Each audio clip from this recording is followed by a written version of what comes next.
Hello, everybody. Paul Jancarella here from Profits and Success, here to bring you a video from, I don't know if it's from or for or whatever it is, but the point is lessons of the week, LOW, L-O-W. And there was quite a few observations anyhow this week, and some lessons, and I'd be happy to share those with you today. I do want to make an observation that I had bringing communion to my older friends that are unable to get to church. So I bring communion to them, which they're very grateful for. And I'm very grateful for it as well, because there's a lot of reminiscing, learn a lot by talking with older folks. And one of the ladies I spoke to, I said, geez, I can't believe it's Wednesday already. Another week has gone by. And she's like, let me tell you something. The days drag by, but the weeks and the months fly by. It's amazing. And such is our lives, I think. You know, if we're not careful and we're not paying attention, life passes us by.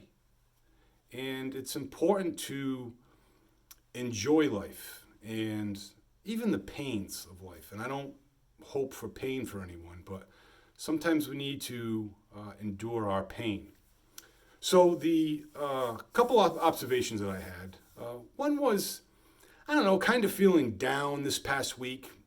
Not really depressed, but sales weren't where they need to be, and I was just bummed out.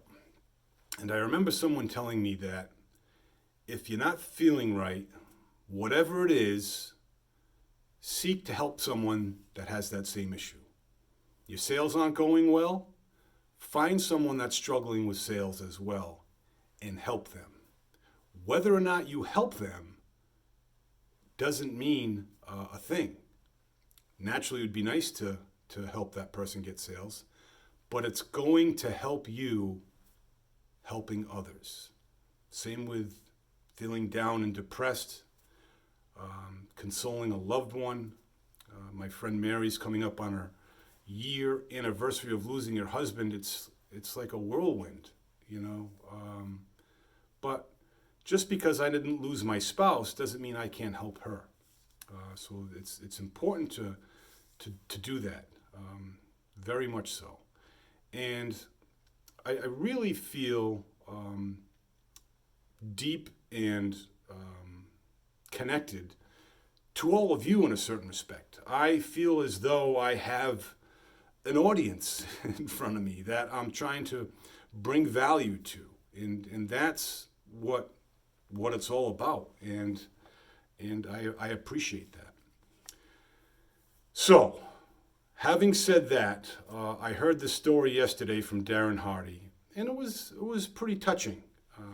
It was about a young teenager that was involved in a tragic car accident, and he lost his left arm, and he was pretty devastated. But he wanted always to learn the art of judo, form of karate, I guess. And he went to a dojo, found a sensei, and he was trained. And he trained continuously.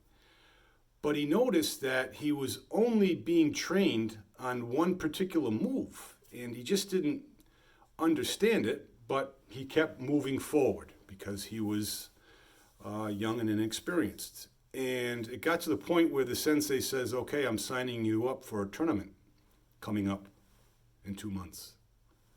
So he worked very hard, and the tournament came, and his first opponent, he won. He won easily. Second opponent, he had a little bit more difficulty, but he did win the match. And believe it or not, folks, this kid worked his way all the way up to the semifinals, which was a very difficult match, and he won it. And the finals was for him a victory because he made it to that far, to that point.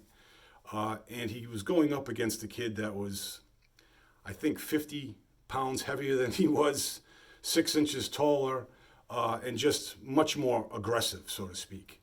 And the match started, and during the match, you know, he was kind of getting backed up. He was very intimidated, and he kept backing out of the circle, if you will. And the referee said, listen, one more time, I'm going to stop the match. And his sensei called a timeout and told his student, practice what we worked on. That's all. So he goes in there and he starts giving this opponent a good fight. You know what I mean? And they're starting to get into it. And this student deflected a move and then gave him opportunity to do his move. And when he enacted it, the individual fell back and he actually pinned him. And the student won the tournament, which was phenomenal. And on the way back from the tournament, they're driving, and he asked the sensei all about the different matches that he faced and all the different moves and this, that, and the other thing. He's like, you know, you had me only do this one particular move. How come? You know, I that's all I know.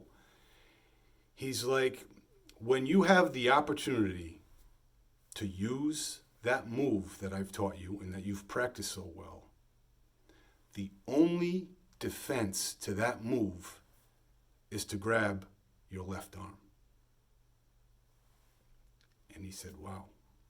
So the point of the story, folks, is sometimes you can use your weaknesses to your strength.